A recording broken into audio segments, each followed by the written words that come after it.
Hello भैया, मैं second proper student. तो हम बात करने वाले हैं चरक संहिता की। और चरक संहिता के अंदर आज हम बात करेंगे चरक सूत्र स्थान 23 की। और इस चैप्टर का नाम है संतर्पणीयम अध्यायम।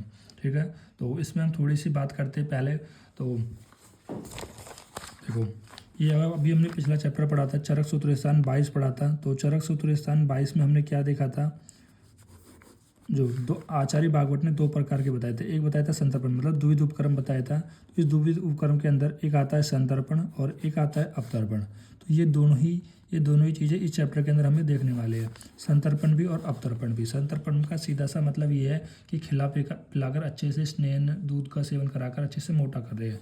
ठीक है, अवतर्पण का मतलब है उसको हम जो अति स्थूल व्यक्ति है उसको हम पतला कर रहे हैं, ऐसे लघु आहार विहार का सेवन यहाँ पर करा के। ठीक है, तो इतना आपको समझ में आना चाहिए। अब हम बात किसकी कर रहे हैं, हम बात कर रहे हैं चरक सूत्र स्थान 23 की। जो अभी हमने चरक सूत्र स्थान 22 में देखा था, तो वही का स्टार्टिंग हम यहाँ से चरक सूत्र स्थान 23 में कर दिया है। और इस चैप्टर का नाम दे दिया है संतर्पणीयम अध्यायम।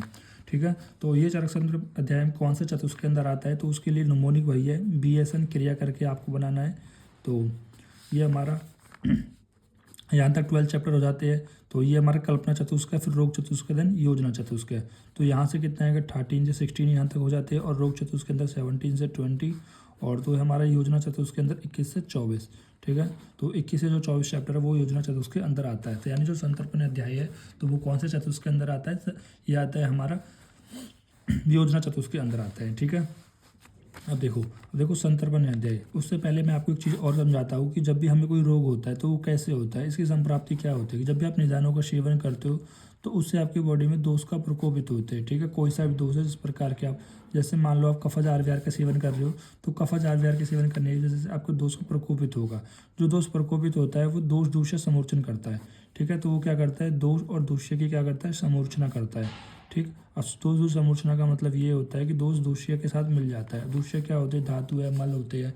ठीक है, तो उनके साथ मिल जाता है और तब जाके वहाँ पर लक्षण उत्पन्न होते हैं, तब जाके यहाँ पर व्याधि हो जाती है। तो इस तरह से पूरी कोई संप्राप्ति होती है। ठीक, अब देखो, अब दोष दूसरे कहाँ पर समूर्चना कहाँ पर होती है, मतलब जहाँ पर क्षय गुण्य मिलता है। क्षय गुण्य जैसे मान लो ये स्रोतस है, तो इस स्रोतस के अंदर जो हमारा प्रकोपित दोष था, प्रकोपित दो विष गया और यहाँ पर आपको उनको क्षय गुण्य मिल गया। तो ये क्या करेगा, इस स्रोतस के अंदर इसको प्रकोपित कर देगा। इस स्रोतस के अंदर क्या कर देगा, वहाँ पर मतलब क्षय गुण्य मिल गया, इसको प्रकोपित कर देगा, दूषित कर देगा। और वहाँ से क्या कर देगा, इस स्रोतस में अवरोध कर देगा। और स्रोतस में अवरोध हो जाता है तो आप जानते हैं कि लक्षण उत्पन्न होंगे ही होंगे और व्याधि उत्पन्न होगी। तो इस तरह से अब यहाँ पर हम क्या पढ़ने वाले हैं, यहाँ पर हम देखेंगे संतर्पण। अब संतर्पण में देखो क्या होता है, देखो संतर्पण में आप सीधे सीधे समझ लो कि जब भी आप स्निग्ध आहार विहार का सेवन करोगे तो स्निग्ध आहार विहार के सेवन करने की वजह से क्या होगा, तो स्निग्ध आहार का सेवन करो। देखो स्निग्ध आहार कौन कौन से हो सकते हैं, गुड़ वगैरह हो गया, चीनी वगैरह हो गई। ठीक है, या जो नूतन अन्न मतलब नए अन्न है, वो कैसा होता है, नूतन अन्न भी हमारा कफवर्धक होता है। ठीक है, नूतन मदिरा हो गई। कुछ लोग जो दारू पी के, अल्कोहल पी के भी मोटे हो जाते हैं। या फिर अनूप मांस, जंगल मांस, ठीक है, जलीय मांस हो गया, गौरस हो गया, गुड़ हो गया। तो ये बहुत सारी चीज़ें हैं, चावल हो गई। तो ये क्या करते हैं, स्निग्ध आहार का सेवन करने से आपकी बॉडी में कफ की वृद्धि कराते हैं। अब जैसे ही कफ की वृद्धि होगी तो कफ क्या करता है, आपकी बॉडी में स्रोतस को अवरोध कर देता है। ठीक है, क्या करता है, स्रोतस में अवरोध कर देता है। देखो अब स्रोतस में अवरोध हो गया। अब स्रोतस में अवरोध होने की वजह से क्या होगा, आपको संतर्पण जन्य रोग उत्पन्न हो जाएंगे। ठीक, तो संतर्पण जन्य रोग उत्पन्न हो जाते हैं। अब संतर्पण जन्य रोग कौन कौन से होते हैं, अब भाई यही तो होंगे भाई, अच्छा सा खाने, प्रमेय हो गए, पीड़िका हो गया। तो यहाँ पर आपको प्रमेय, पीड़िका, कुष्ठ, अल्सर, विसूचिका, ठीक है, शोथ वगैरह, ये सारे आपको यहाँ पर अरुचि, ज्वर वगैरह देखने को मिल जाती है। देन उसके बाद हम इसकी चिकित्सा के बारे में बात करते हैं। ठीक है, देखो अभी हमने यहाँ पर बात करी कि इसकी संप्राप्ति क्या है। देखो संप्राप्ति क्या है, संप्राप्ति आप समझ लीजिए, जैसे हम निदान पंचक पढ़ेंगे तो निदान पंचक के अंदर हम लास्ट जो टॉपिक होता है हमारा वो संप्राप्ति होता है। जैसे पहला निदान होता है, दूसरा पूर्व रूप, तीसरा रूप, चौथा उपसर्ग, पांचवा संप्राप्ति। संप्राप्ति मतलब सम का ज्ञान, मतलब प्राप्त, मतलब जो भी रोग हो रहा है तो उसकी पूरी प्राप्ति हमें हो जाती है। किससे, संप्राप्ति से। जैसे यहाँ पर हम क्या कर रहे हैं, निदानों का सेवन कर रहे हैं। देखो निदानों का सेवन मतलब स्निग्ध वस्तु का सेवन कर रहे हो। और वो स्निग्ध वस्तु कुछ भी हो सकती है, स्निग्ध, मधुर, गुरु, पिछल, नूतन, अनूतन, मदिरा, अनूप, मतलब कोई भी चीज़ हो सकती है जो आपकी बॉडी में कफवर्धक आहार करती है। मतलब स्निग्ध वस्तु क्या करती है, या कफवर्धक आहार करने से क्या होगा, आपके शरीर में अवरोध होता है। कैसे अवरोध होता है? देखो, आप खा रहे हो, क्या स्नैक्स वस्तु का सेवन कर रहे हो या कफवर्धक आहार का सेवन कर रहे हो, लेकिन आप श्रम नहीं कर रहे हो, तो श्रम नहीं करने से क्या होगा, आपकी बॉडी में कफ की वृद्धि हो जाएगी, और जब कफ की वृद्धि होगी वो स्रोतस में अवरोध कर देगा, जो धातु है स्रोतस में अवरोध कर देगा, और जब स्रोतस में अवरोध हो जाएगा तो संतर्पण जौन रोग उत्पन्न आपको देखने को मिलेंगे, जैसे प्रमेय हो गया, पीड़िका हो गई, कोट हो गया, कंडू हो गया, कुष्ठ हो गया, पांडु रोग हो गया, ज्वर हो गया, अरुचि हो गया, त्रिस्तूल हो गया, आलस्य, गुरुता, सोत, मोह, इंद्रिया और स्रोतस का लिप्त हो आदि ये रोग उत्पन्न आपको देखने को मिलते हैं। ठीक है, ये सारे रोग आपको देखने को मिलेंगे। देन उसके बाद आता है संतर्पण रोग की चिकित्सा। देखो, बहुत बहुत इंपॉर्टेंट है। संतर्पण जन रोग में हम क्या कराते हैं? लंघन कराते हैं। लंघन जैसे कि 10 प्रकार का होता है। चतुर्थ प्रकारों सहशुद्धि, पिपासा, मारुत, आतपो, पाचनम पाचनम औषधम व्यायाम सुरक्षित। तो ये 10 प्रकार के जो लंघन है वो आपने पिछले चैप्टर में पढ़ के आए थे। चैप्टर नंबर 22 में तो आपने पढ़े थे। चैप्टर नंबर 22 में ही पढ़े थे, जहाँ पर लंघन विरण्य अध्याय पढ़ा था। तो ये 10 प्रकार का लंघन आप संतर्पण रोग में करा सकते हो, ये आपको बाय हार्ट होना चाहिए। देन उसके बाद बताया गया मधु और हरितकी का आप चूर्ण का प्रयोग कर सकते हो। देखो, मधु का मतलब जो शहद होता है उसमें हरितकी मिलाना है और एक अवलेसा बना लेना है, उसको चाटना है और रुक्त अन्नपान का सेवन करना है। भाई, कोई चीज़ मोटा हो गया, कोई व्यक्ति मोटा हो गया, स्थूल हो गया, संतर्पण जन्य की रोग हो गई है, तो उसमें हम क्या कराएंगे? रुक्त अन्न का सेवन कराएंगे, कंडू, कीटनाशक चूर्ण, इन प्रमेय का प्रयोग करेंगे।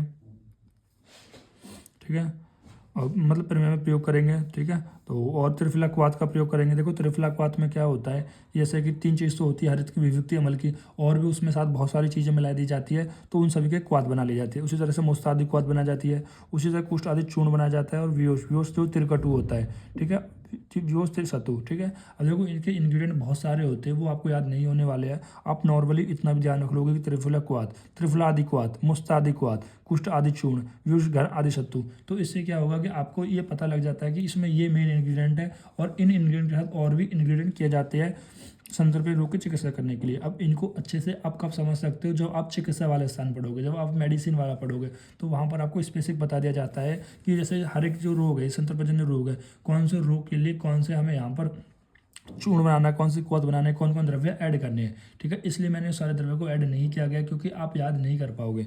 ठीक है, तो और ना ही इतने इंपॉर्टेंट भी अभी के लिए आपके लिए। ठीक, और यहाँ पर एक और चीज़ बताइए, प्रमेय की चिकित्सा बताई गई है। मतलब प्रमेय की चिकित्सा तक्र मतलब जो छाछ होती है, और हरित की होती है। देखो, हरित की, तो हरित की होती है और त्रिफला, इन तीनों को मिला के आपको सेवन कराना चाहिए। तो प्रमेय की चिकित्सा क्या बताइए? तक्र, हरित की और त्रिफला, इन तीनों का सेवन बताया गया है। देन उसके बाद आता है संतर्पण में कि संतर्पण रोगों में आर प्यार। तो संतर्पण रोगों में आर प्यार मतलब जो रोग संतर्पण है, तो संतर्पण के जो रोग है उनमें क्या क्या आर प्यार देना चाहिए? जौ देना चाहिए, जौ और गेहूँ पुराना देना चाहिए, और भोजन जब पच जाए तब देना चाहिए, पुनः भोजन तब कराना चाहिए, व्यायाम कराना चाहिए, ये सब चीज़ें।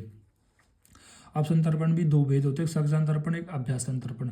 अब सक संतर्पण जो होता है वो तत्काल शरीर की धातु को तृप्त करता है, और अभ्यास संतर्पण निरंतर अभ्यास के द्वारा शरीर में धातु को तृप्त करता है।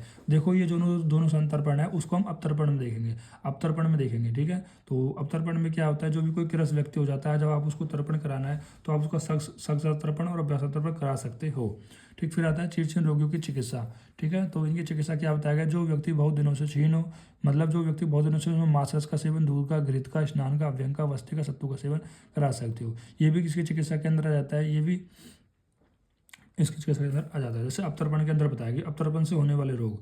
ठीक है, कि अवतर्पण से होने वाले कौन कौन से रोग दिखते जाते हैं। देखो, दो ही चिकित्सा मैंने बताई थी, एक संतर्पण बताई थी, एक अवतर्पण बताई थी। और अवतर्पण के अंदर जब मैंने बताया 3 चीज़, लघु, रुक्ष और स्नेह, जब आप चैप्टर नंबर 22 पढ़ोगे लंघन विरण्य अध्याय, तो वहाँ पर अवतर्पण के अंदर द्विविध उपक्रम के अंदर इसके अंदर 3 चीज़, लंघन, रुक्षण और स्वेदन। ठीक है, तो लंघन, रुक्षण और स्वेदन जब इनका बहुत ज़्यादा योग हो जाता है तो शरीर और अग्नि का बल क्षय हो जाता है, और शुक्र का मांस का क्षय हो जाता है, श्रोत्र इंद्रिय दुर्बल हो जाती है, उन्माद मतलब पागलपन हो जाता है, प्रलाप बहुत कुछ ही बोलने लगता है, मलमूत्र में रुकावट देखने को मिलती है, संधियों और हड्डियों में चीरने समान जैसी पीड़ा आपको देखने को मिलेगी। ठीक है, और जितने भी वातजन्य रोग है वो सब आपको यहाँ पर देखने को मिलते हैं। ठीक, तो और यहाँ पर इसकी चिकित्सा बताई गई कि अवतर्पण जन्य व्याधियों की चिकित्सा, मतलब जो अवतर्पण से जो व्याधियाँ होती हैं उनकी क्या चिकित्सा है। तो संतर्पण की औषधियों का प्रयोग करना है। तो मतलब अगर कोई व्यक्ति भाई कमजोर है, कृष हो गया, तो उसमें आप या तो सक संतर्पण करा सकते हो, मतलब तत्काल उसकी धातु को पोषित कर सकते हो।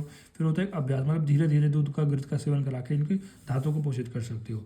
जो व्यक्ति बहुत दिनों से क्षीण हो गया हो उसके लिए तो आप मांसरस का, दूध का, घृत का, स्नान का, स्नेह का, वस्त्र का, अभ्यंग का प्रयोग कर सकते हो। मतलब जो व्यक्ति बहुत दिनों से कमजोर हो गया हो तो इन चीज़ों को आप यहाँ पर इनमें प्रयोग करा सकते हैं। देन उसके बाद है कि अवतर्पण के कारण उत्पन्न होने वाले ज्वर, काश से युक्त क्रस, मूत्र कृष, तृष्णा व ऊर्ध्व काश से पीड़ित रोगों के लिए चीनी, मतलब यहाँ पर बताया गया है कि अवतर्पण से जो कुछ रोग बताए गए, जैसे ज्वर हो गया, कास हो गया, क्रिच हो गया, मूत्र की डायरिया जिसको पेनफुल यूरिनेशन हो गया, तृष्णा हो गई, ऊर्ध्व कास हो गया, ठीक है। अगर ऐसे रोग होते हैं तो उनमें आप चीनी का, पिपली का, तेल का, घृत का, मधु का, तो 1 2 3 4 5 इन सभी को समान मात्रा, मतलब अगर वो 100 ग्राम ले रहे चीनी तो 100 ग्राम पिपली, 100 ग्राम तेल, 100 ml तेल, 100 ग्राम घृत और 100 ग्राम ही आपका मधु लेना है। तो इनको इक्वल क्वांटिटी में लेना है और 2 गुने जल में, मतलब 2 गुने जल में और 2 गुने ही सत्तू में इनको ऐड करना है और उसको फिर खाना है। तो ये क्या हो जाएगा, इन रोगों की चिकित्सा यहाँ पर ये बताई गई है, ठीक है। तो ये इतना छोटा सा ही चैप्टर है। अगर मैं बात करता हूँ इसमें से सबसे ज़्यादा इंपॉर्टेंट क्या है, वो होता है संतर्पण, मतलब संतर्पण जन्य रोग का कारण पूछ ले, संप्राप्ति पूछ ले, चिकित्सा पूछ ले, तो ये सभी चीज़ आपको याद होनी चाहिए। अगर आपको ये याद है तो आराम से आप यहाँ पर 5 नंबर के अंदर संतर्पण जन्य रोग को लिख सकते हो। और इसी के साथ एक छोटा सा चैप्टर कंप्लीट होता है, ठीक।